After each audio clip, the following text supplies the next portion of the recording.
Amount due is $895,770. As I called the mayor and Becky to say that loan is due on August 1, the mayor said and Becky said, we don't have that kind of money right here on hand. We quite understand. We have a number of cities that did these type loans.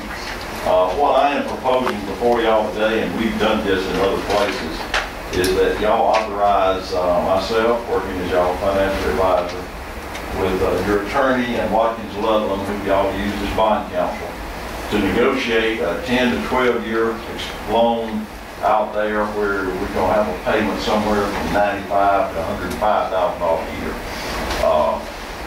versus paying $800,000 or $900,000 right now.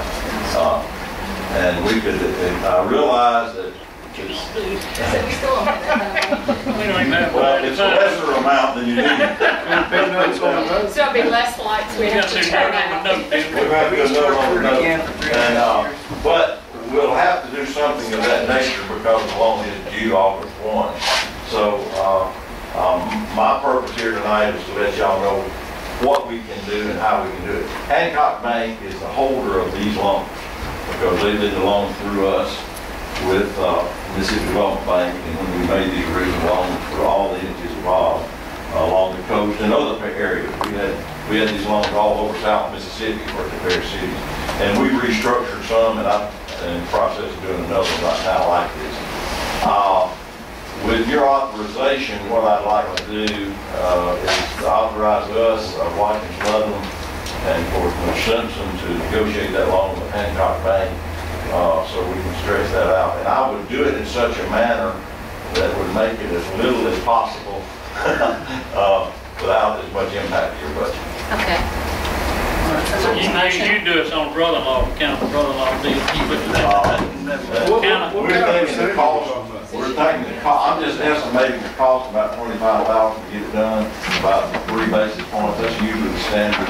And we'll keep it as no more than that. And the total loan will be like $921,000 total. And then I've got to sit with Mr. Simpson and Mr. Watkins Ludlam, and we'll try to negotiate that down. And yeah, I'll do the brother-in-law. Thank you, brother. What kind of interest rate are they looking at? I'm gonna have to negotiate it. I'm saying we're in the 3-something range right now, or less. Or less. So we always really like like the less. 2%. We always like the less, but we have to negotiate with the banks on what they're wrong. Okay. Is that the motion to That's my authorize motion. Mr. Grubbs to work with Watkins, Ludlam, Stennis, and the city attorney to negotiate a loan with Hancock Bank? Yes. Have a second? No favor? Opposed, motion carries. Thank y'all very much. We'll have first spaghetti dinner. Cookouts and barbecue. The car wash, the main Domino's. Fire department, personnel matters. We have one retirement. A new hire. New hire, Mr. Dubazon, Scott Dubazon retired. Scott was He's not that old, is he? well, they start young. And we have one new hire. We will do this together. Accept the resignation, retirement with regrets. Second. Okay, all in favor? Opposed, motion carries. Civil defense, extend proclamation of civil emergency. Perkins, Katrina, and Gustav. So all in favor?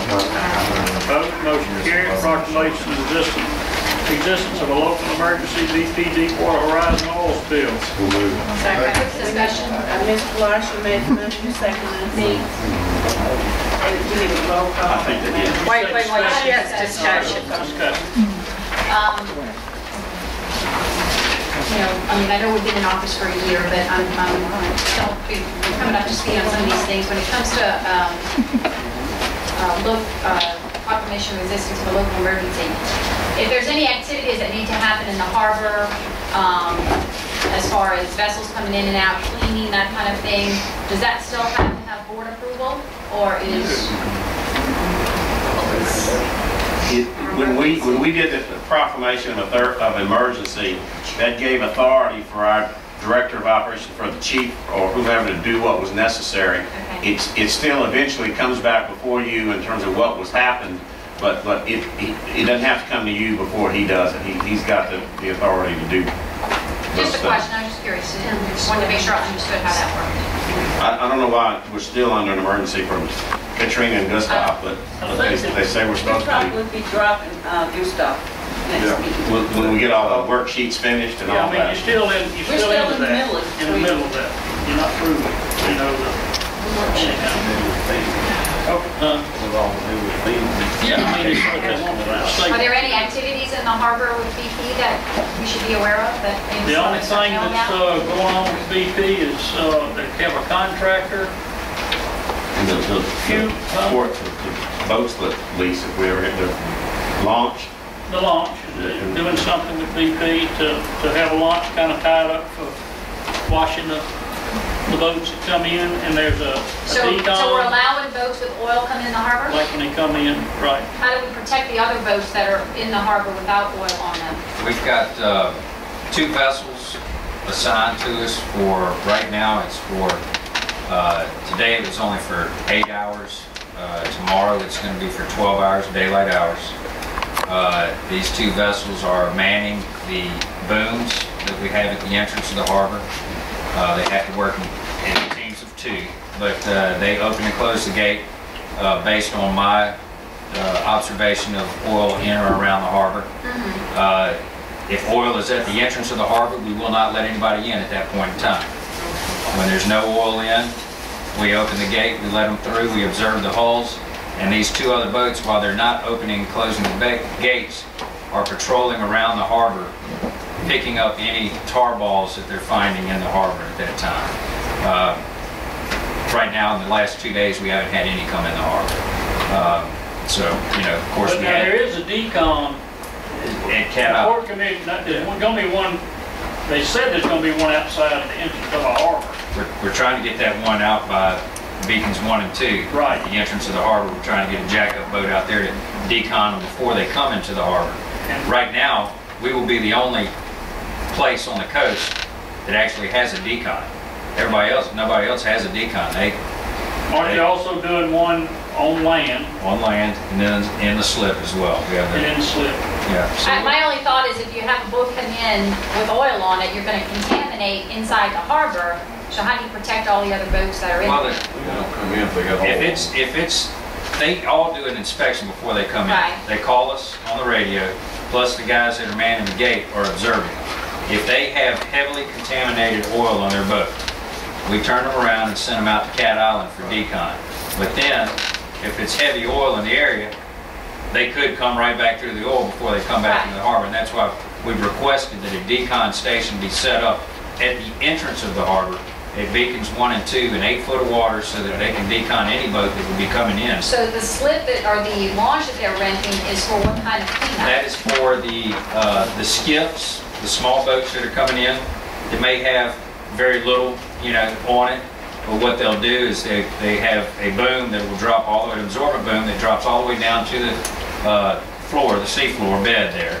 And they will encapsulate this boat in there, then scrub it and soak up any oil And it that's in it. sucks it. I mean, it's supposed to suck it, didn't it? I mean, it's like... Yeah, it's going to be said 99% of the material that they're using gets sucked up into a vacuum truck.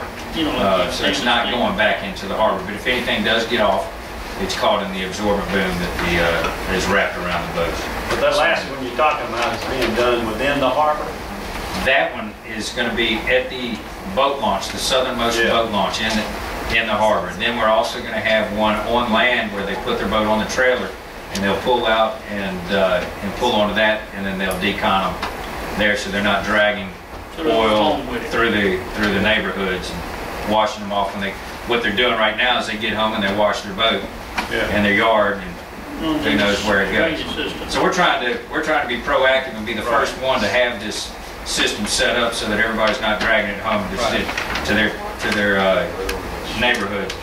Well, I think like you said, the biggest part of what's being done is being done outside the harbor, and then the smaller ones that come on in, you do it within the harbor.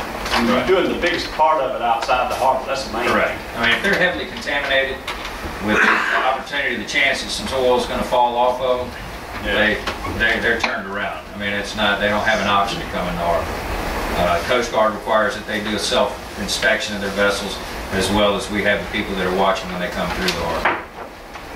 You said they're doing one on land in the harbor? Where's that going to be located at? It's going to be located the Port Commission has leased 20 feet of property, as well as Jimmy Levens has leased some of his property. When they come off the boat launch, they will run on the 20 feet of land that we purchased, and they will go east and west to the west side of the harbor to that 60 feet that Jimmy Levens has leased for his parking, and they're going to put a 4-stall decon station there. They'll be able to decontaminate 4 vessels at one time versus much slower decontamination, which would be one at a time. How long do you say it takes, Chief, to decon one boat? 20 or 30 days. Right now, they're saying, well, there's 2 different systems. The one they're looking at, as I talked to them this morning, it could be anywhere from an hour and a half to a boat, or as narrow as a 30-minute wash. And there'll be 4 bays there, so they can be doing 4 boats at a time. We're hoping to get the equipment in, we'll do it in 30 minutes. So there's a possibility, if the way things are going, that we will have more of the vessels of opportunity working out of our harbor that will be favorable. And we want to make sure that we catch them before they hit our streets and get any runoff into our storm drains. I guess, Jim, I have a question for you that I think Mr. White brought it up about Blue Ridge leasing part of their land. Yeah. I mean, I know that lease pretty well. I don't think it allows subleasing. It does not allow subleasing Now it would have to be negotiated with the Port Commission. well, without Port Commission approval. It does not allow it. So he hasn't done any of that yet, because we haven't seen it. That's part of what Jimmy brought to, Jimmy brought that to the port and to the city and to the emergency, the director of operations, and said, look, BP wants to lease this 20 feet from me and 20 feet from the city to operate this decon station. I'm asking you for approval to lease for 90 days to BP the same way the city is on that short-term basis. And Phil said it was okay, and the director of operations said that was approved to do it for that short term. So he has been granted approval to do it for that 90-day period. There is nothing said that would be used as an excuse for a delay in his operations. Neither is there anything the other way. There was some talk about, well, now wait a minute, if we allow BP to do these emergency operations, we're not going to let them do it if that's going to be a reason for Jimmy to slow down. When I talked to Phil said, I don't think it's going to slow him down. He's not asking us to let him slow it down. Frankly, what Phil suggested was the bigger issue here, the bigger crisis here is cleaning the oil and getting the oil out, and it's for 90 days. Let them do it. If we, in fact, observe what happens and see that it really does slow Levens down, all right, we'll address that when we come to it. On the other hand, as we watch it, if it in fact does not slow Jimmy down, then we're not going to want to hear anything about additional time from him. So he was not granted any additional time up front. And they just considered. So did that go to Port Commission for approval? No, that's just part of it was all part of the emergency authorization to just allow the sublease for the 90 days. Any changes to the lease or additional time, those aren't emergency things. All that would have to go to the Port Commission. So the restaurant's still on track? As far as we know, the restaurant's completely on track. Nobody has given them any additional time, any delays. Nobody's done anything on the port side or the city side. Still waiting. Since What he's happens after subleased, 90 days?